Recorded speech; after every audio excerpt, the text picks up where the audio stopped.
तो मित्रों, ये एमएसएमई क्या होता है? अध्ययन धारा में एक बार आपका फिर से स्वागत है। इस वीडियो में हम एमएसएमई के बारे में पढ़ेंगे कि micro small and medium enterprises क्या होता है। ठीक है, और उसके लिए क्या क्राइटेरिया सरकार ने रखा हुआ है, कौन सी माइक्रो कंपनीज होगी, कौन सी स्मॉल होगी और कौन सी आपकी मीडियम होगी।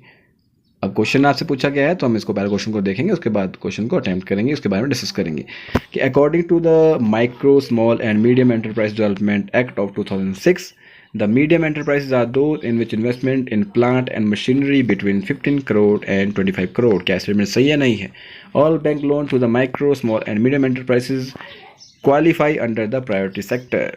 तो कौन सा स्टेटमेंट सही है? मे भी आपको आंसर पता होगा, लेकिन फिर भी हम डिस्कस करेंगे कि क्लासिफिकेशन जैसे हम manufacturing enterprises and enterprises rendering services की करते हैं, तो माइक्रो जो होती है सर्विसेज, माइक्रो इंडस्ट्री जो होती है, उनके अंदर जो प्लांट एंड मशीनरी और इक्विपमेंट के लिए जी 1 करोड़ से ज़्यादा जो है इन्वेस्टमेंट नहीं होना चाहिए और एनुअल टर्नओवर आपका 5 करोड़ से ज़्यादा नहीं होना चाहिए, तभी वो माइक्रो कंपनी कहलाएगी, माइक्रो एंटरप्राइज कहलाएगी। स्मॉल एंटरप्राइज कौन सी होती है? जिसके अंदर आपका प्लांट और मशीनरी इक्विपमेंट के लिए 10 करोड़ से ज़्यादा आपका जो है इन्वेस्टमेंट नहीं होना चाहिए एनुअल टर्नओवर। और जो मीडियम होती है उसके अंदर 50 करोड़ से अधिक नहीं होना चाहिए एनुअल टर्नओवर। लेकिन अब जो है आपकी 2020 के अंदर ये चेंज हो चुकी है। देखिए यहाँ पर लिखा गया है, सरकार का ही आपको पीडीएफ दिखा देता हूँ कि माइक्रो एंटरप्राइज वो होती है जिसके अंदर प्लांट एंड मशीनरी और equipment does not exceed 1 crore rupees and turnover does not exceed the 5 crore rupees. Small enterprise are दो जिनमें plant machinery and equipment does not exceed the 10 crore rupees and turnover does not exceed the 50 crore rupees, मतलब वही है।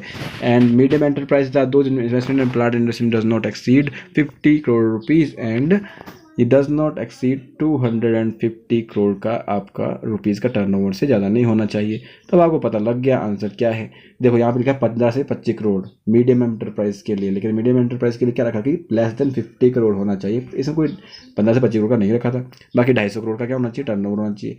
देखो medium के लिए क्या था, माइक्रो के लिए क्या था, 1 करोड़ से कम का प्लांट एंड मशीनरी के लिए इन्वेस्टमेंट और 5 करोड़ से कम का टर्नओवर। स्मॉल के लिए क्या था, 10 करोड़ तक का investment on plant and machinery and 50 crore तक का टर्नओवर।